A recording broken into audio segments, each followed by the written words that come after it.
Hello दोस्तों, नमस्कार। आप सब कैसे हैं? आशा करते हैं आप सब ठीक होंगे। तो चलिए आज आपके लिए लेकर के आए हैं क्लास 12 का पॉलिटिकल साइंस। इसमें आपको टोटल 40 से 45 क्वेश्चन है। अगर ये आप 40 से 45 क्वेश्चन को खुद से कर पा रहे हैं, ईमानदारी से कर पा रहे हैं, इसका आंसर दे पा रहे हैं, तो समझिए आपका तैयारी बहुत अच्छा है।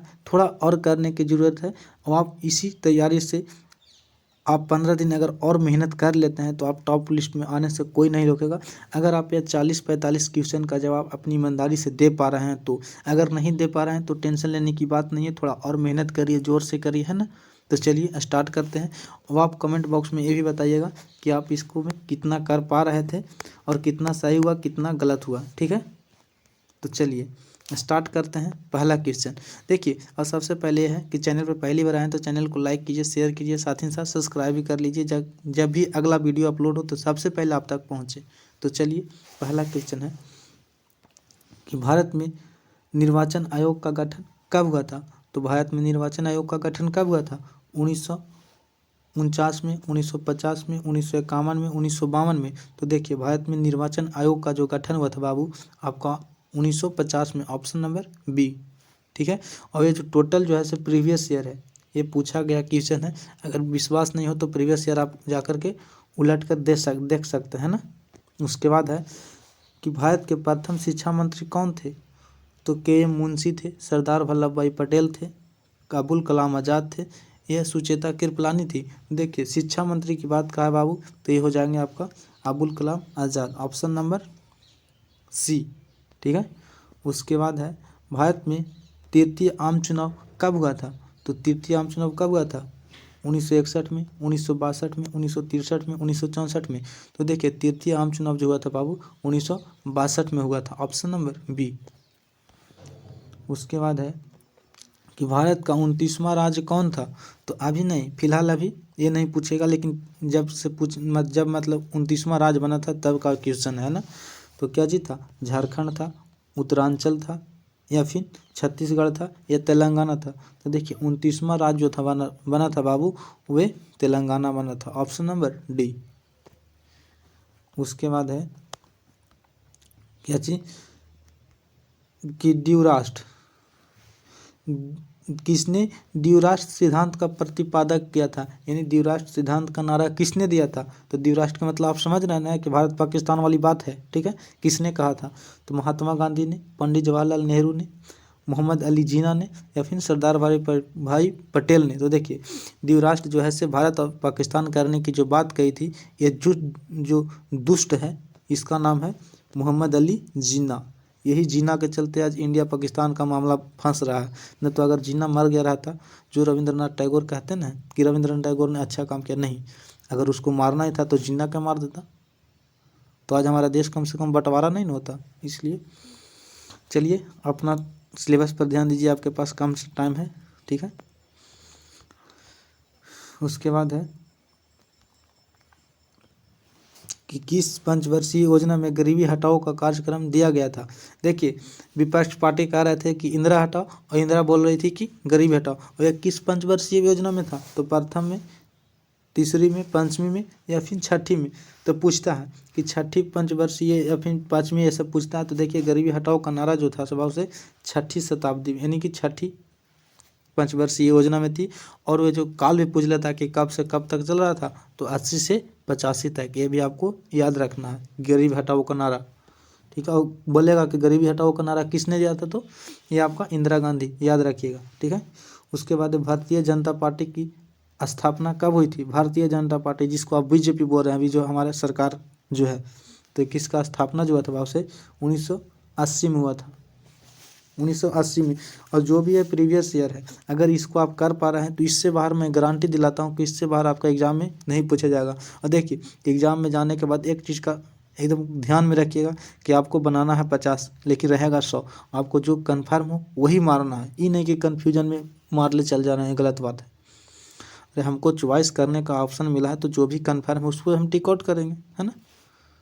चलिए उसके बाद है कि भारत में सहकारी दूध उत्पादन का आंदोलन कहाँ से शुरू हुआ था।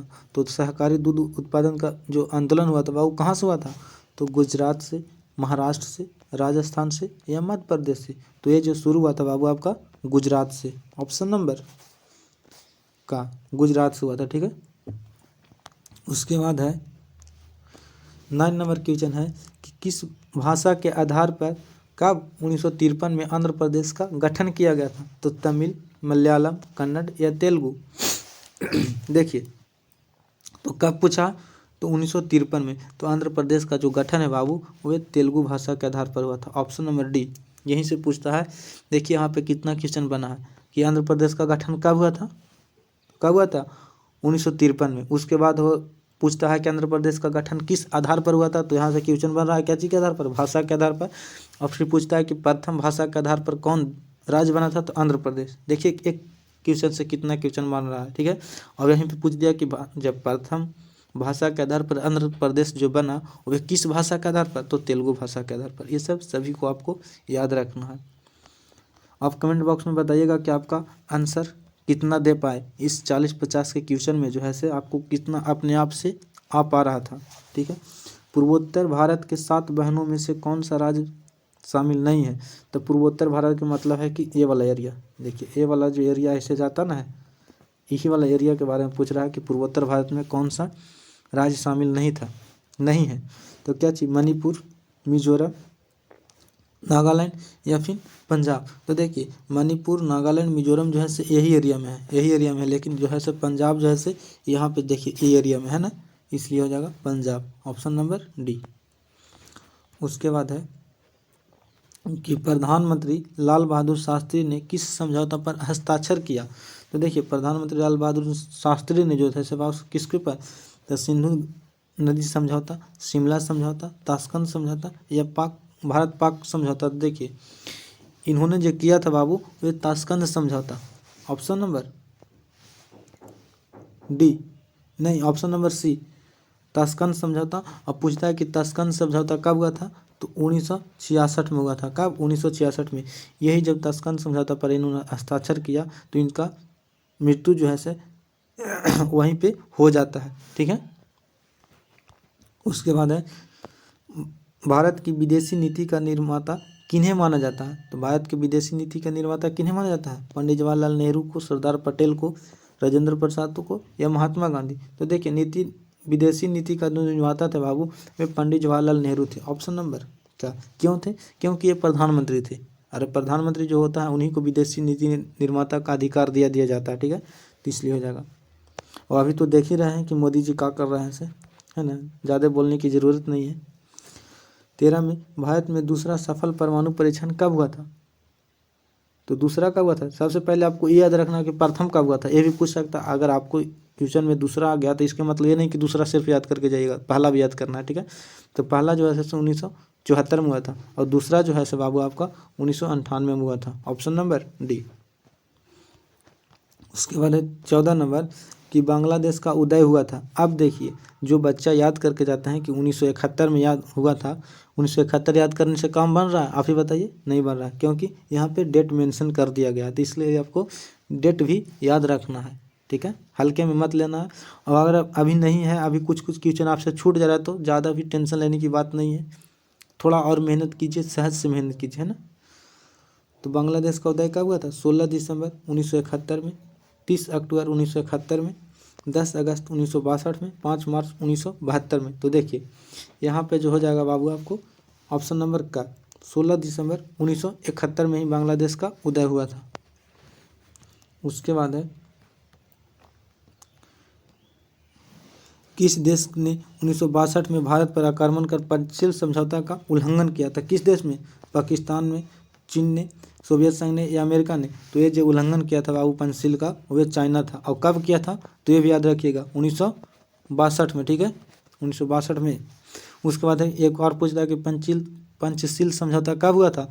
तो ये याद रखिएगा पंचशील समझौता जो हुआ था बाबू आपका वह हुआ था 1954 में। कब, 1954 में हुआ था, ठीक है। और उसमें किसने किया था, तो पंडित जवाहरलाल नेहरू के सहयोग से हुआ था। उसके बाद है कि पोखरण परमाणु परीक्षण भारत के किस राज्य में स्थित है।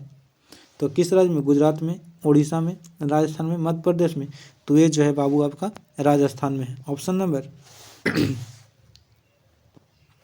सी।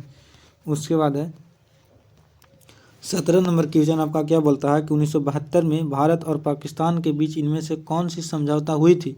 तो कब पूछ रहा है, तो 1972 में।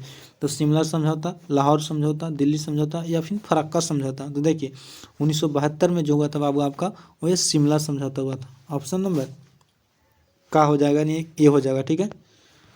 उसके बाद है 18 नंबर क्वेश्चन क्या भी बोलता है कि 1959 में स्वतंत्र पार्टी किसने बनाई थी। तो किसने, सिराज गोपालाचारी ने, चौधरी चरण सिंह ने, कामराज ने या जयप्रकाश नारायण ने। तो किसने, तो ये जो बनाया था बाबू आपका सिराज गोपालाचारी ने। ऑप्शन नंबर का हो जाएगा, ठीक है। उसके बाद है कि 1977 के आम चुनाव में विजय पार्टी का नाम लिखे मतलब कहने का मतलब कि बताए। तो देखिए पहली बार सत्ता में भाग लेने वाली जनता पार्टी ही थी और पहली बार चुनाव लड़ने वाली जनता पार्टी ही थी, ठीक है। इसने कांग्रेस को हरा करके जो है से अपना विजय भी हासिल कर लिया था, वह था जनता पार्टी। क्या चीज हो जाएगा, तो जनता पार्टी। ऑप्शन नंबर का 1977 के आम चुनाव में जो है से विजय पार्टी जनता पार्टी बने था और उसमें मोरारजी देसाई के नेतृत्व में बनाया गया था, ठीक है।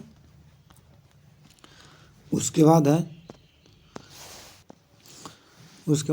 20 नंबर है कि ताड़ी विद्रोह आंदोलन किस राज्य से प्रारंभ हुआ था। तो कहाँ, महाराष्ट्र से, गुजरात से, झारखंड से या फिर आंध्र प्रदेश से। तो ये जो है सो बाबू ये आंध्र प्रदेश से हुआ था। यहाँ पे आंध्र प्रदेश से इसलिए हुआ था कि आंध्र प्रदेश के जो लोग थे वे ताड़ी पी करके अपने मतलब जो भी कह सकते हैं अपने परिवार के साथ जो है से गलत बिहेव करते थे, दिन भर पीते थे, नशा के झुंझ में कुछ भी करते थे। इसलिए वहाँ के महिलाओं ने ताड़ी विद्रोह का आंदोलन किया था, ठीक है। उसके बाद है कि मेघा पाटकर का नाम किस आंदोलन से जुड़ा है। तो नर्मदा बचाओ से, चिपको से, ताड़ी विद्रोह से या फिर टिहरी बांध से। तो देखिए मेघा पाटकर का जो जुड़ा है बाबू वह है नर्मदा बचाओ से। ऑप्शन नंबर का, ठीक है। उसके बाद है 22 नंबर है कि फरक्का समझौता का संबंध इनमें से किससे है। तो फरक्का समझौता का संबंध किससे है, भारत पाक से, भारत भूटान से, भारत बांग्लादेश से या भारत नेपाल से। तो फरक्का जो समझौता हुआ था बाबू वो भारत और बांग्लादेश के बीच में हुआ था, है ना। ये जो है से जल समझौता है, ये भी याद रखिएगा। तो ऑप्शन नंबर सी, यानी कि भारत और बांग्लादेश के बीच, ठीक है। उसके बाद है 23 नंबर कि भाखड़ा नांगल परियोजना किस नदी पर स्थित है। तो भाखड़ा नांगल परियोजना किस नदी पर स्थित है, गंगा, कावेरी, गोदावरी या फिर सतलज। तो देखिए भाखड़ा जो नांगल है बाबू वो सतलज नदी पर स्थित है। ऑप्शन नंबर डी हो जाएगा, ठीक है। उसके बाद है 24 नंबर कि नेहरू के निधन के बाद उसका राजनीतिक उत्तराधिकारी कौन बना था। जब पंडित जवाहरलाल नेहरू का निधन हुआ था तो उसके बाद जैसे कौन प्रधानमंत्री बने थे। तो कौन, इंदिरा गांधी, लाल बहादुर शास्त्री, गुलजारी लाल नंदा, मोरारजी देसाई। तो सब देखिए इनका मरने के बाद जो था से ऑप्शन नंबर का नहीं खा लाल बहादुर शास्त्री बने थे, ये बात को याद रखना है। उसके बाद है 25 नंबर कि सीटो और सेंटो जैसी संस्था का संस्थापक कौन थे। तो सीटो और सेंटो जैसे कौन थे, तो अमेरिका था, सोवियत संघ था, चीन था या इनमें से कोई नहीं। तो ये जो हो जाएगा बाबू सीटो सेंटो का जो संस्थापक देश था वो था अमेरिका। ऑप्शन नंबर का, ठीक है। और सोवियत संघ किसको, तो वार्सा संधि लाया था, ठीक है, वार्सा पैक्ट। उसके बाद है इनमें से 26 नंबर की इनमें से एक गुट निरपेक्षता आंदोलन के जनक नहीं थे। यानी कि इनमें कहने वाला है कि इनमें से कौन एक गुट निरपेक्ष आंदोलन का जनक नहीं थे। गुट निरपेक्ष कहने का मतलब क्या चीज था, जब दो देश के बीच आपस में लड़ाई चल रहा था, संयुक्त राज्य अमेरिका के साथ और सोवियत संघ के साथ जब लड़ाई युद्ध हो रही थी, तो इसमें से इतने सारे देश थे कुछ जो कहते थे कि नहीं तो हम अमेरिका के साथ जाने के वाले हैं और नहीं सोवियत संघ के, अपना एक गुट निरपेक्ष बनाएंगे जिसमें कोई भी लड़े हमको नहीं जाना है। तो इसमें कौन कौन शामिल थे, तो ये कौन थे, सुकर्णो थे, अफराद थे, मार्शल टिटो थे या पंडित जवाहरलाल नेहरू। तो देखिए सुकर्णो भी थे, मार्शल टिटो भी थे, पंडित जवाहरलाल नेहरू भी थे, लेकिन अफराद जो है से गुट निरपेक्ष का जनक नहीं था। ऑप्शन नंबर बी यानी कि खा हो जाएगा। उसके बाद है 27 नंबर कि दो ध्रुवीय विश्व में पूर्वी गठबंधन का नेतृत्व किसने किया था। तो पूर्वी, तो पश्चिमी किसने किया था, तो सबसे पहले बात है कि पश्चिमी जो है अमेरिका ने कर रहा था और पूर्वी क्या चीज कर रहा था, तो सोवियत संघ ने। ऑप्शन नंबर का हो जाएगा, ठीक है। सोवियत संघ में जो वही टूटकर रूस बना है, सबसे बड़ा देश रूस था। सबसे पहले पूछता है कि सोवियत संघ में सबसे पहले कौन सा टूटा था, तो यूगोस्लाविया, ये भी याद रखिएगा। उसके बाद 28 नंबर है कि शीत युद्ध का परिणाम कब से माना जाता है, तो 1944, 1945, 1946, 1947। तो शीत युद्ध का जो शुरुआत माना जाता है बाबू, वो द्वितीय विश्व युद्ध खत्म होने के बाद से, यानी कि 1945 के बाद से माना जाता है। ऑप्शन नंबर ख। उसके बाद है 29 नंबर के संयुक्त राज्य अमेरिका में कुल कितने राज्य हैं, तो कितने राज्य हैं संयुक्त राज्य अमेरिका में, कुल कितने हैं, 17 है, 48 है, 49 है या 50 है, तो ये जो हो जाएगा बाबू आपका 50। Option number D. उसके बाद है ब्रेजनेव किस देश के राष्ट्रपति थे, तो किस देश के, सोवियत संघ के, अमेरिका थे, इंग्लैंड के या फिर चीन के।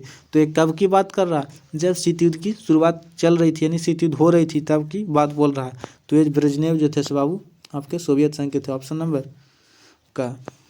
उसके बाद है 31 नंबर क्वेश्चन है कि अंतर्राष्ट्रीय अणु ऊर्जा अभिकरण की स्थापना कब हुआ था, तो ये कब हुआ था, 1956 में, 1957 में, 1958 में, 1959 में। तो इसका जो स्थापना हुआ था बाबू 1956 में हुआ था। ऑप्शन नंबर का हो जाएगा, ठीक है। उसके बाद है कि इनमें से कौन सुरक्षा परिषद का स्थायी सदस्य नहीं है, अस्थायी सदस्य नहीं है, तो कौन नहीं है, इटली, ब्रिटेन, फ्रांस, चीन। तो देखिए ब्रिटेन भी है, फ्रांस भी है, चीन भी है, लेकिन इटली जो है स्थायी सदस्य नहीं है। ऑप्शन नंबर क्या चीज हो जाएगा, तो का हो जाएगा, ठीक है। उसके बाद है कि सार्क 33 नंबर की सार्क के सबसे बड़े देश का नाम कौची है, तो सार्क में जो है सबसे बड़ा देश कौन आता है, तो ये जो आता है बात कौन, पाकिस्तान, श्रीलंका, भारत या बांग्लादेश। तो हमारा देश छोड़ाकर कोई भी बड़ा देश सार्क में नहीं है, तो ये हो जाएगा क्या चीज, तो भारत हो जाएगा, ठीक है। उसके बाद है 34 नंबर की संयुक्त राज्य अमेरिका पर आतंकवादी द्वारा आक्रमण कब किया गया था, तो कब किया गया था, 1903 नहीं, 2003 में, 2004 में, 2001 में या फिर 2005 में। तो ये जो किया गया था बाबू आपका 2001 में। एक बार फिर कि अगर चैनल पर अभी तक लाइक नहीं किए तो लाइक कीजिए, शेयर कीजिए और साथ ही साथ सब्सक्राइब कीजिए, है ना। जब भी हो अपलोड हो वीडियो सबसे पहले आप तक पहुंचे, ठीक है। और जो आप क्वेश्चन देख रहे हैं ये टोटल प्रीवियस ईयर है। अगर इसको आपको कम से कम तो 40 में से मान के चलिए 35 भी कर पा रहे हैं, 38 भी कर पा रहे हैं, तो आपको तैयारी बहुत अच्छा है। थोड़ा मेहनत करने की ज़रूरत है। और देखिए 10 चैनल से पढ़ने से अच्छा है कि किसी एक पर पढ़िए, आपके लिए बहुत लाभदायक हो जाएगा। और कहीं कहीं देखिए जैसे मान के चलिए कि 10 जगह खाने से अच्छा नहीं कि एक जगह थोड़ा बैठ के आराम से खाइए, तो आपको पेट भी भर जाएगा, है ना, वही वाली बात है। उसके बाद है 35 नंबर कि पहला खाड़ी युद्ध किस वर्ष लड़ा गया था, तो कब, 1987 में, 1988 में, 1989 में या फिर 1990 में। तो ये जो लड़ा गया था 1990 में, ठीक है। उसके बाद है 36 नंबर की भारत ने श्रीलंका में अपनी शांति सेना कब भेजी थी, तो कब भेजा था, 1985 में, 1986 में, 1987 में, 1988 में। तो ये जो भेजा था 1987 में, ठीक है। उसके बाद है 37 नंबर क्वेश्चन है कि सुरक्षा परिषद में कुल कितने सदस्य होते हैं। सुरक्षा परिषद में बोला है तो कुल 2 होते हैं से कितना, तो 15 होते हैं, लेकिन अस्थाई पूछेगा तो 5 होते हैं। ये भी बात याद रखिएगा, ठीक है। थोड़ा गला भारी हो रहा है क्योंकि बहुत ठंड बढ़ गई है ना। 38 नंबर निम्नलिखित में से कौन सी संधि अस्त्र नियंत्रण संधि थी, तो कौन सी, अस्परिसीन संधि, द्वितीय सामरिक अस्त्र न्यूक्लियर संधि, परमाणु अप्रसार संधि। इनमें से तो सभी, तो देखिए ऐसे सभी थे। Option number D. उसके बाद है कि कितने देशों द्वारा जैविक हथियार समझौते पर हस्ताक्षर किए गए थे, तो कितने देश थे, तो ये लगभग थे आपका 155 देश। उसके बाद है ये लास्ट क्वेश्चन है, अब आपके लिए छोड़ते हैं कि इसका आंसर क्या चाहिए होगा, कमेंट बॉक्स में बताइएगा। और ये भी बताइएगा कि आपका कितना इसमें से सही हुआ, और ये बताइएगा कि आपको क्या चीज़ के ऊपर वीडियो और चाहिए, ठीक है। कमेंट बॉक्स में ज़रूर बताइएगा। वैश्वीकरण का अर्थ क्या होता है, तो कौन सी होता है, राष्ट्रीयकरण, अंतरराष्ट्रीयकरण, ध्रुवीकरण या फिर एकीकरण। तो इसका समान अर्थ क्या होता है ये आप कमेंट बॉक्स में बताइएगा। तब तक के लिए जय हिंद, फिर मिलते हैं नेक्स्ट वीडियो में।